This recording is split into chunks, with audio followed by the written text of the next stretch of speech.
दिल्ली सरकार ने ओमिक्रॉन के संकट को देखते हुए क्रिसमस और नए साल के जश्न के मौके पर किसी भी प्रकार के जमावड़े पर रोक लगा दी है। दिल्ली में क्रिसमस और नए साल के जश्न पर रोक लगा दी गई है। दिल्ली डिजास्टर मैनेजमेंट अथॉरिटी यानी कि यूं समझिए कि दिल्ली सरकार ने एक औपचारिक आदेश निकाला है और उसमें यह कहा गया है कि क्रिसमस और नए साल के लिए होने वाली कोई भी गैदरिंग, कोई भी जमावड़े पर रोक रहेगी। आपको पता ही है कि इस समय देश के अंदर एक ओमिक्रॉन जो कोरोना का एक वेरिएंट है उसका संकट जो है धीरे धीरे जो है बढ़ता जा रहा है। देश के अंदर करीब 213 मामले ओमिक्रॉन वेरिएंट के, कोरोना के ओमिक्रॉन वेरिएंट के रिपोर्ट हुए हैं, जिसमें दिल्ली में सबसे ज़्यादा मामले जो हैं अभी तक रिपोर्ट हुए हैं 57 मामले। तो इसी के मद्देनज़र दिल्ली सरकार ने या दिल्ली डिजास्टर मैनेजमेंट अथॉरिटी ने एहतियात बरतते हुए ये आदेश जारी किए हैं और इसी के तहत जो मार्केट ट्रेड एसोसिएशन है यानी कि जो अलग अलग मार्केट्स हैं दिल्ली के अंदर, उसकी जो ट्रेड एसोसिएशन है उनको ये कहा गया है कि वो अपने यहाँ नो मास्क नो एंट्री के नियम को लागू करें। यानी कि जो लोग भी मास्क ना पहने हुए दिखाई दें उनको मार्केट के अंदर आप एंट्री ना दें, अपनी दुकानों में एंट्री ना दें या जो आपके वर्क प्लेस हैं उसमें एंट्री ना दें।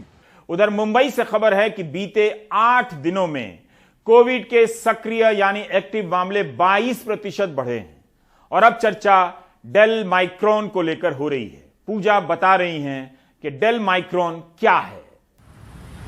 बिना मास्क वाले लोगों पर कार्रवाई के लिए बीएमसी के मार्शल मुंबई की सड़कों पर जगह जगह तैनात हैं। पब्लिक जो पहले बीच में मास्क बहुत कम लगा रहे थे, लेकिन अभी फिलहाल तो बहुत ज़्यादा वायरस बढ़ते जा रहा है, तो कंटिन्यू कि हम लोग चाह रहे हैं कि नहीं और ज़्यादा बढ़े, फिर लॉकडाउन ना होए, तो इसीलिए मास्क कैरी करो और मास्क लगाते रहो।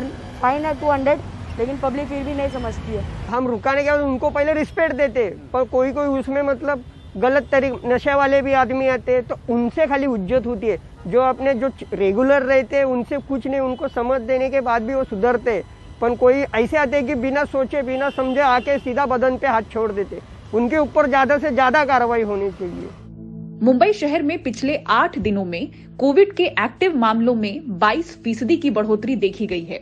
14 दिसंबर तक 1769 सक्रिय मामले थे, जो 21 दिसंबर तक बढ़कर 2159 हो गए।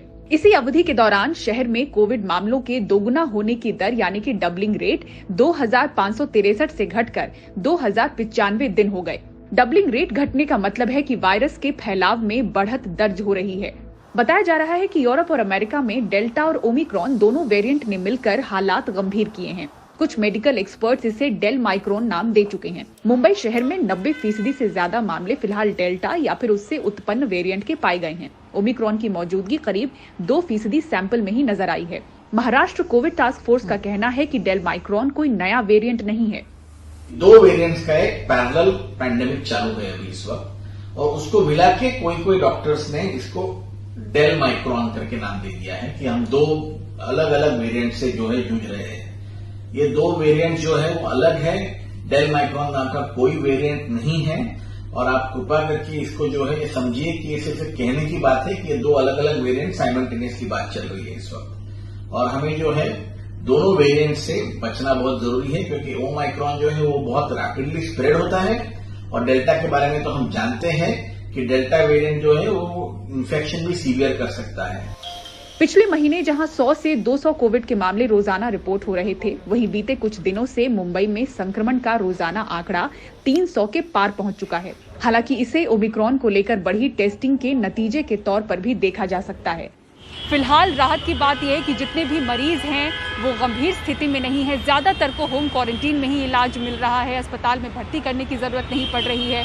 वहीं ओमिक्रॉन मामलों को देखें तो हालांकि एहतियातन उनको अस्पताल में ज़रूर आइसोलेट किया जा रहा है, लेकिन उनमें भी लक्षण नहीं हैं। खुद जो डिस्चार्ज हुए मरीज हैं, ठीक हुए मरीज हैं ओमिक्रॉन के, वो भी बता रहे हैं कि उनमें लक्षण न के बराबर थे।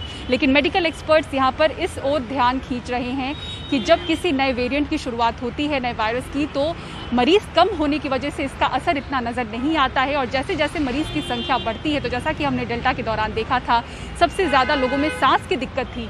इस समय लक्षण में ऐसा कुछ नज़र नहीं आ रहा है, बहुत ही कम लक्षण है। लेकिन मेडिकल एक्सपर्ट्स का कहना है कि ध्यान देना बेहद ज़रूरी होगा। मरीजों की संख्या बढ़ने पर लक्षण जो हैं वो और ज़्यादा तीव्र हो सकते हैं। तो फिलहाल महाराष्ट्र कोविड हॉटस्पॉट हमेशा से रहा है और इस बार भी ओमिक्रॉन के मामलों में आगे है।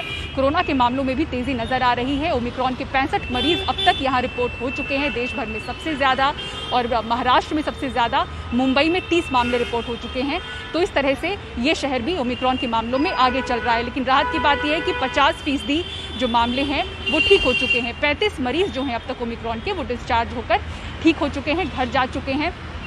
और जो बाकी एक्टिव मरीज हैं उनको अस्पतालों में आइसोलेट किया गया है। इसी बीच जो पाबंदियां हैं वो लगाई गई हैं मुंबई में, जैसा कि इसके पहले भी हम रिपोर्ट कर चुके हैं। 15 दिसंबर से ही यहां पर धारा 144 लागू है और बीएमसी लगातार जो गाइडलाइन है उसमें भी तब्दीलियां कर रही हैं। इसके पहले भी जानकारी दे दी गई थी कि 50% ही जो इंडोर है, जैसे कि रेस्टोरेंट के अंदर जो बंद जगह है वहाँ पर 50% लोगों को ही इजाज़त मिलेगी और जो खुली जगह है वहाँ पर 25% लोग ही शामिल हो सकते हैं। ऐसे में अगर 200 से ज़्यादा लोग बढ़ रहे हैं, भले ही जगह बड़ी हो, लेकिन 200 से ज़्यादा अगर मेहमान हैं तो उसके लिए वार्ड के असिस्टेंट कमिश्नर से इजाज़त लेनी होगी। तो बीएमसी ने इस तरह से नई गाइडलाइन भी जारी की हैं और नए साल को देखते हुए पाबंदियां और भी ज़्यादा सख्त हो सकती हैं जिस तरह से मामले बढ़ते जा रहे हैं, क्योंकि मुंबई और महाराष्ट्र लगातार कोविड हॉटस्पॉट बना हुआ है। मुंबई से कैमरा पर्सन प्रवीण जी रोहित के साथ पूजा भारद्वाज, एनडीटीवी इंडिया।